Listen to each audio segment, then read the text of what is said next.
They say, if you ever hear the sound of stones scraping up yonder in the mountains, you best start praying. Means she's close. Her skin's hard as mountain granite, eyes black as river stones, and where her right hand ought to be, there's just one long, razor-sharp spike of solid rock. The Cherokee called her Lunda, stone dressed in skin, but most folks now just call her Spearfinger. Howdy, y'all.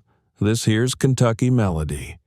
We bring you the strange, the haunted, and them hair-raising tales the hills don't much like to talk about.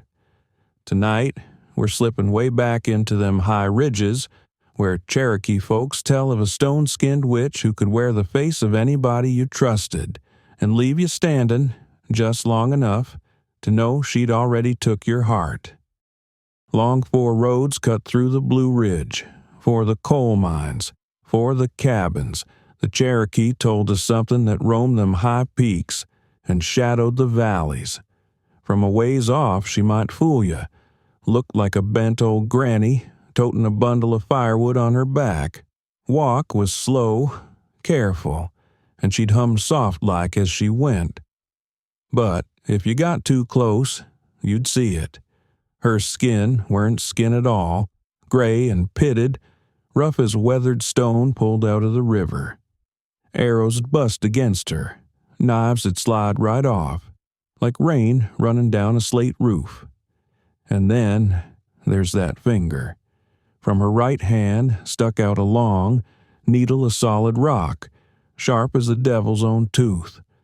One quick jab, and she'd run it clean through your chest, hook your liver, and have it out 'fore you knew you was dead.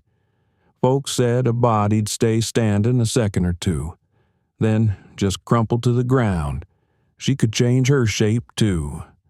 Sometimes she'd be a laughin' young'un, sometimes a tired mama, sometimes an old neighbor you'd known all your life. But no matter the face, her shadow was always off, too thin, too sharp, and if you was sharp-eyed enough, you'd spot that spike.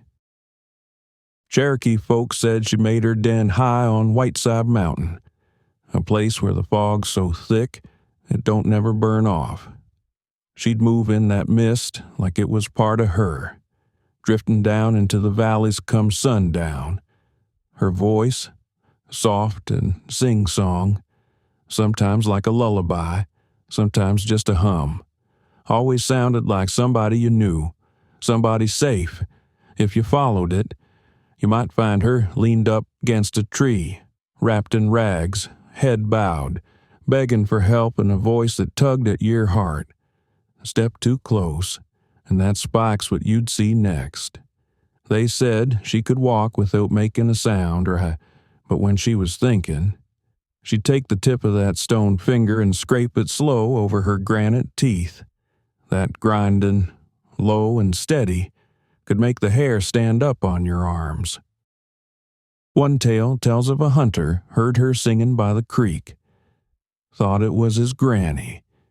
He come up, rifle hanging loose in his hands, but when she turned, her face was cracked like dry stone, her grin too wide, and her right arm was already coming up. He lit out of there, running hard. Behind him, her bare feet hit the dirt like fallen boulders.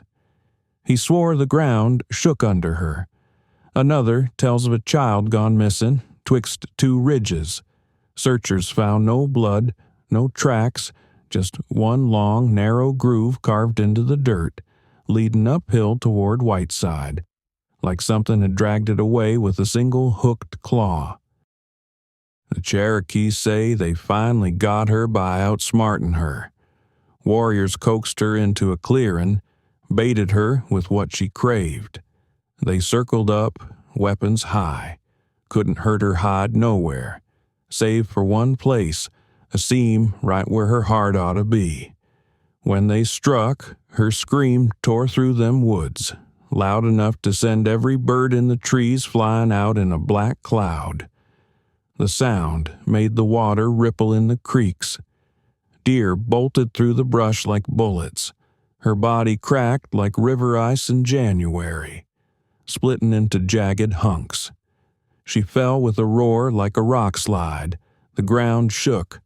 Dust rolled up thick and hung there till she lay still. But not all believe that was the end. Some say her spirit soaked down into the bedrock, seeping along the stone like water through limestone.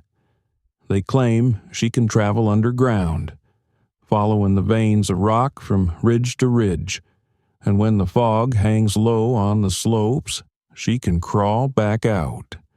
First thing you'll hear ain't her singing. It's that slow, deliberate scrape of stone on stone. Mountains don't keep their stories penned in by no border. She lingers into Kentucky occasionally, in Letcher County. There's a holler folks steer clear of come nightfall. They say on still nights you can hear it, a faint scraping, easing round you in the dark, getting closer till it's right behind you. A hiker in Harlan County swore he saw an old woman at the wood's edge during a thunderstorm, bent under a bundle of sticks. When the lightning hit, for just a blink, her shadow was too thin, too sharp, and her right hand ended in a long black spike. Up in the Pine Mountain wood, folks whisper about a boy vanished in '92. Dogs trailed his scent till it just stopped in the middle of the path. No blood, no tracks, just one deep groove in the dirt, climbing up toward the fog. If you're out in the mountains and that mist starts settling low, keep your eyes on the trail and you're back to the light. 'Cause if you ever hear that scraping sound in the dark, you done been found. So, what do y'all reckon? Is Spearfinger just one of them old Cherokee tales meant to keep folks close to camp? Or is there something real up in them ridges? A stone-skinned witch that can't be killed, only slowed? If you've ever heard stone scraping in the woods, or seen a shadow with one finger too many, I'd sure like to hear about it in the comments.